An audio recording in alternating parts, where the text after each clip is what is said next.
बिहार की राजनीति में इन दिनों बड़ी हलचल मची हुई है। मुख्यमंत्री नीतीश कुमार के राज्यसभा जाने की अफवाहों ने सबको चौंका कर रख दिया है। इससे पहले उनके बेटे निशांत कुमार की राजनीति में आने की चर्चाएं चल रही थी, लेकिन अब खुद नीतीश कुमार के ऊपरी सदन जाने की चर्चाएं जोरों पर हैं। इससे जेडीयू कार्यकर्ताओं में काफी ज्यादा गुस्सा देखा गया है। वे मुख्यमंत्री आवास के बाहर जमा होकर विरोध कर रहे हैं और कह रहे हैं कि नीतीश कुमार बिहार के हैं, उन्हें कहीं नहीं जाने देंगे।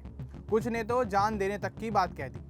इस बीच कार्यकर्ताओं ने पार्टी के कुछ नेताओं की गाड़ियों पर हमला तक कर दिया, जिससे हालात बिगड़ गए। पुलिस ने मुश्किल से हालातों पर काबू पाया। यह मामला सिर्फ पद बदलने का नहीं बल्कि पार्टी की एकता और भावनाओं का भी है। तो चलिए आगे बढ़ते हैं और आपको विस्तार से बताते हैं कि आखिर क्या है पूरा मामला।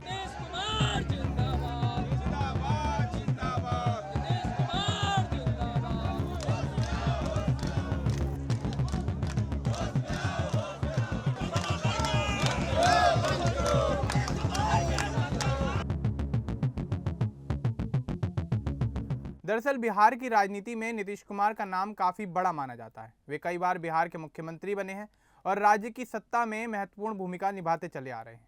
नवंबर 2025 के विधानसभा चुनावों में एनडीए की बड़ी जीत के बाद नीतीश ने 10वीं बार बिहार के मुख्यमंत्री पद की शपथ ली थी, लेकिन अब मार्च 2026 आते आते राज्यसभा चुनावों की वजह से नई अफवाहें शुरू हो गई हैं। आपको बता दें कि राज्यसभा की 5 सीटों पर चुनाव होने हैं, जिनमें से जेडीयू को 2 सीटें मिलने की उम्मीद है।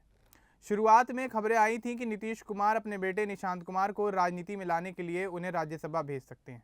निशांत कुमार अभी तक राजनीति से दूर रहे हैं, लेकिन पार्टी के कुछ नेता उनका समर्थन कर रहे थे।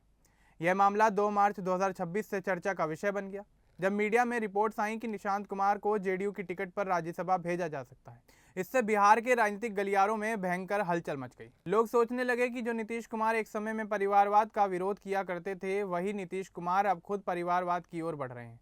लेकिन जेडीयू के कुछ वरिष्ठ नेता जैसे विजय चौधरी ने कहा कि यह फैसला मुख्यमंत्री पर निर्भर है।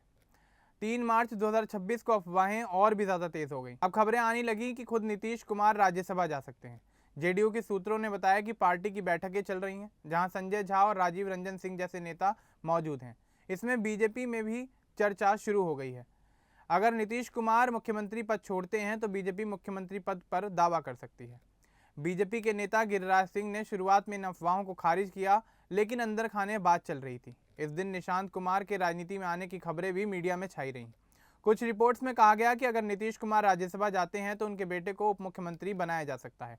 इससे जेडीयू कार्यकर्ताओं में असमंजस पैदा होगी। वे सोचने लगे कि क्या पार्टी का नेतृत्व बदल रहा है। पटना के राजनीतिक गलियारों में यह बात तेजी से फैल गई कि एनडीए में नई व्यवस्था हो सकती है, जहां बीजेपी को ज्यादा ताकतें मिलें। 4 मार्च 2026 का दिन बहुत महत्वपूर्ण रहा। सुबह से ही जेडीयू की बैठकें शुरू हो गई।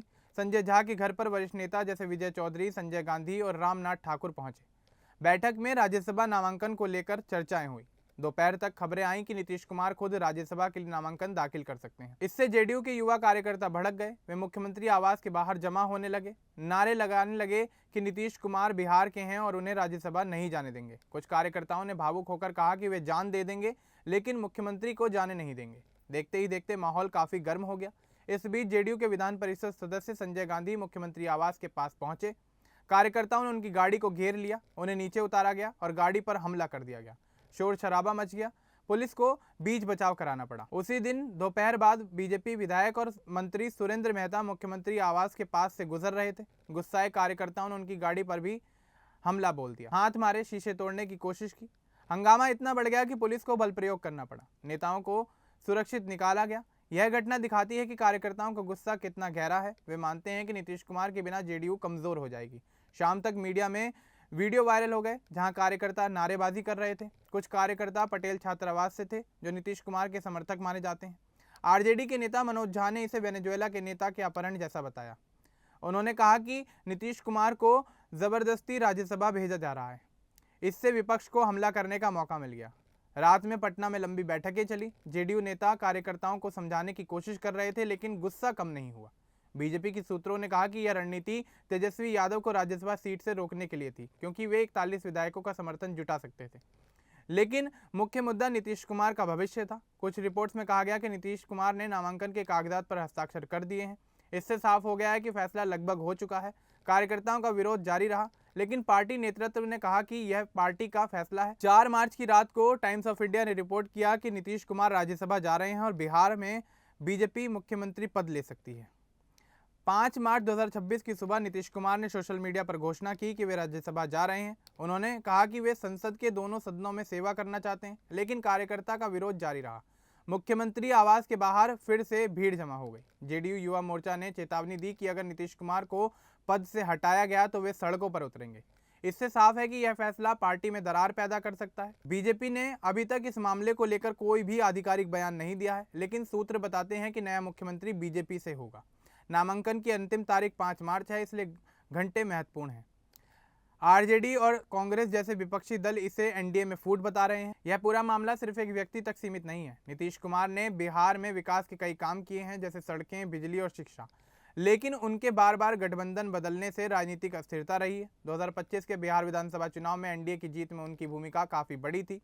अब राज्यसभा जाने से जेडीयू के भविष्य पर सवाल उठ रहे हैं। कार्यकर्ता मानते हैं कि नीतीश कुमार पार्टी की जान है। अगर वे जाते हैं तो पार्टी टूट सकती है। बीजेपी को फायदा होगा क्योंकि वे बिहार में मजबूत हैं, लेकिन कार्यकर्ताओं का गुस्सा दिखाता है कि वफादारी कितनी गहरी है। कुछ लोग इसे उम्र का असर मानते हैं क्योंकि नीतीश कुमार 75 साल के हैं।